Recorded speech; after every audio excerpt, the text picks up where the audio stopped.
syaitan itu mengambil manfaat dari semua keburukan. Maka dia harus mendatangkan keburukan agar dia bisa mendapatkan sebanyak-banyaknya manfaat. Dia mendapatkan kesempatan mengkafirkan orang ketika orang miskin, ketika orang susah, ketika orang sakit.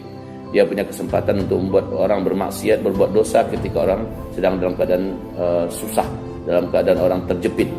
Dia punya peluang untuk menyerang orang dan bahkan kalau bisa membunuh orang ketika orang itu dalam keadaan sudah rapuh daya tahan tubuhnya, sudah tidak ada lagi imunnya.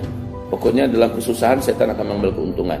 Targetnya adalah orang ini mati, atau kalau dia pun hidup tersiksa dan susah, dan kalau mati harus dia masuk neraka. Itu adalah target setan.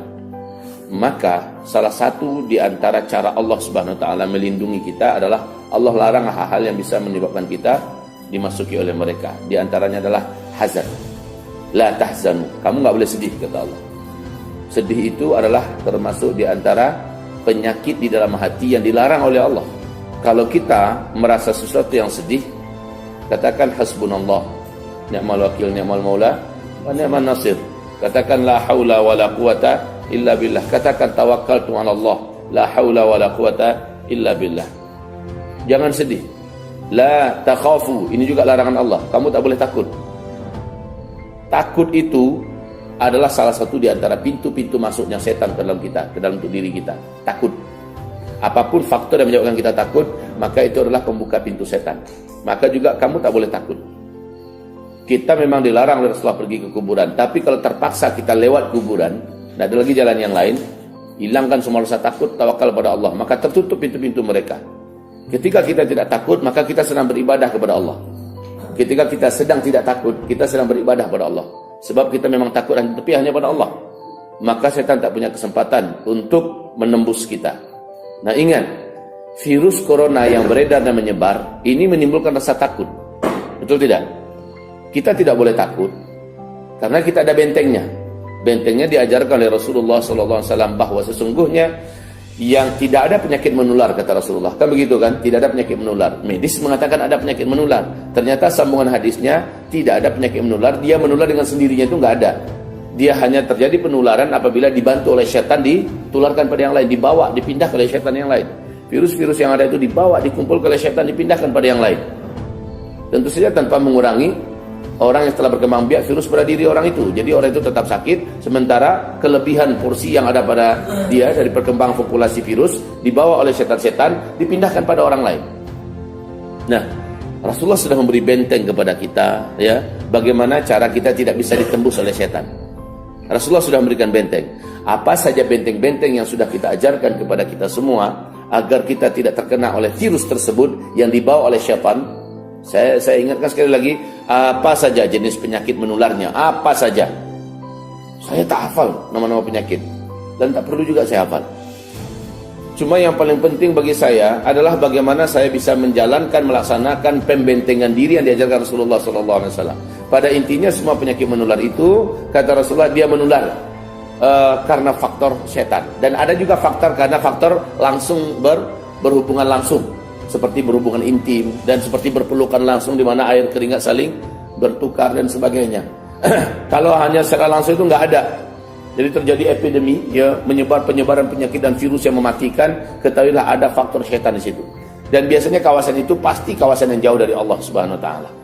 Kalau kawasan itu dekat mereka penduduknya dengan Allah Subhanahu wa taala, tak akan terjadi karena setan akan tumpul. Makarnya akan mandul di situ, dia tak akan berhasil. Nah, sekarang bagaimana kita meningkatkan imun kita?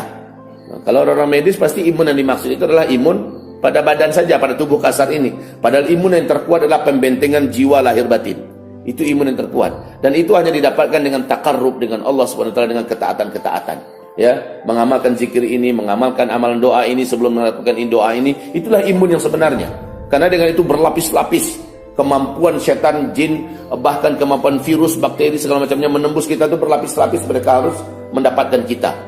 Nah, itulah sebelum makan baca ini, kan begitu kan? Ketika keluar rumah baca ini, ketika mau masuk WC baca ini, ketika kamu masuk pasar baca ini, masuk hutan baca ini, ketika kamu masuk pesawat baca ini, ketika kamu akan melakukan musafir jauh baca ini.